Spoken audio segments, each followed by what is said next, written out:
It says here in verse 14, behold, my servant shall behold, my servant shall sing for joy of heart, but ye shall cry for sorrow of heart, and shall howl of vexation of spirit. So while the righteous are gonna rejoice, the wicked are gonna mourn. All right, because that's all that's coming your way. All right, because let me to prove the point on the people that didn't do nothing for the Lord. This is the book of Proverbs, chapter 1, verse 23. Turn you at my reproof. Behold, I will pour out my spirit unto you. I will make known my words unto you, because I have called and ye refuse. I have stretched out my hand and no man regarded.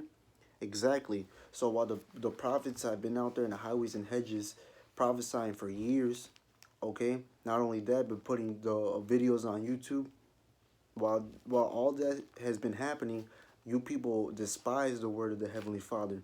So now the Heavenly Father is gonna despise you.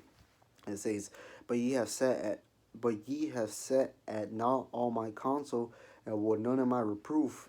So you didn't want to be reproved. So you didn't want to be corrected. All right, you thought you were full. You thought you were right. Hey, then the hell with you, man. The Heavenly Father has no room for you, and will not protect you in that day. He's only gonna protect those that searched him out and actually love the Heavenly Father, okay, and repented with truth and sincerity. This is Psalms 18:2. I'm sorry, actually at 1. I will love thee, O Lord, my strength. The Lord is my rock and my fortress and my deliverer, my God, my strength, in whom I will trust, my buckler and the horn of my salvation and my high tower. I will call upon the Lord, who is worthy to be praised, so shall I be saved from mine enemies. So the Heavenly Father is going to protect us from from our enemies, man. All right. It says that the Lord is our rock. He's our fortress. He's our strength. All right. He's our shield. He's everything, man. The scriptures talk about that the righteous. It's like the name of the Lord is a strong tower. The righteous run into it and are safe.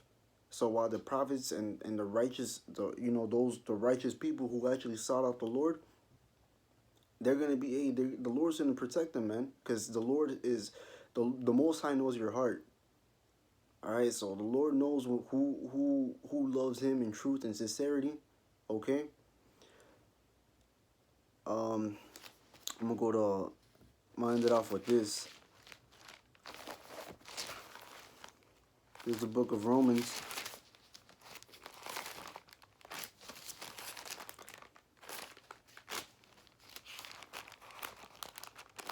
Salaki. This is the book of Romans, chapter 15, verse 4.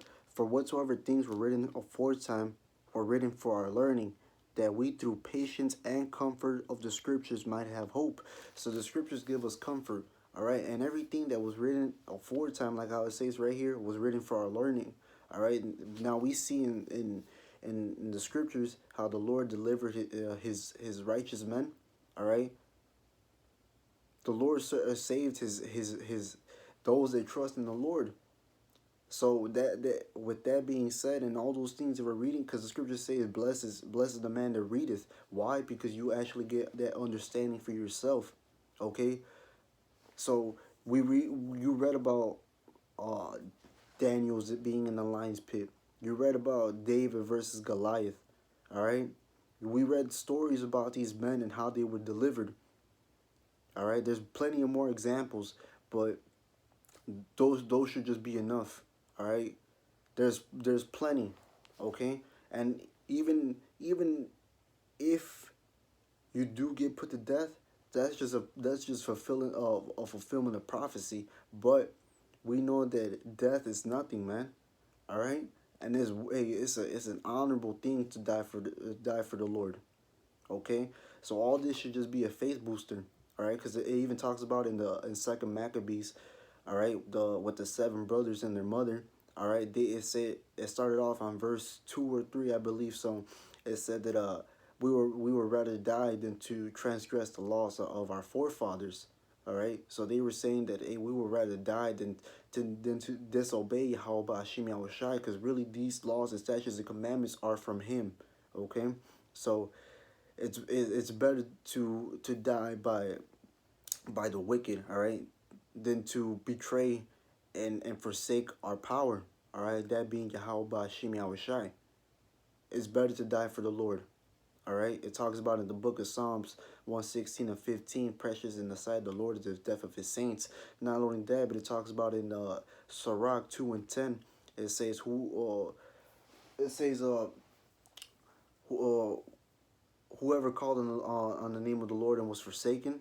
All right, it talks about, like, look at the generations of old, and this is our history book. The scriptures are our history book.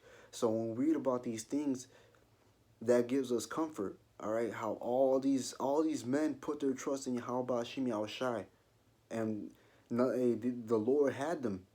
All right, they were protected, and that we just gotta have that faith and to keep fighting for the Heavenly Father till the end. All right, it talks about it, I believe, in Sirach 4:28. It says, strive onto the truth, onto death, and the Lord shall fight for thee. And that's exactly what's gonna happen. You're fighting for Yahweh Hashem Yahushai. The Lord's gonna protect you. All right. Why would the Heavenly Father despise His servants? All right. That's what it was talking about in Sirach 2 and 10. The Lord has never forsaken any of His servants. Okay. But with that, I'd like to end off by giving y'all praises, honor, and glory to Yahweh Bahashim Yahushai Bahashim Rachawadash. Double honors to the apostles and elders of Great Millstone, and salutations to the Aki and pushing this word with truth and sincerity with charity. And with that, Shalom.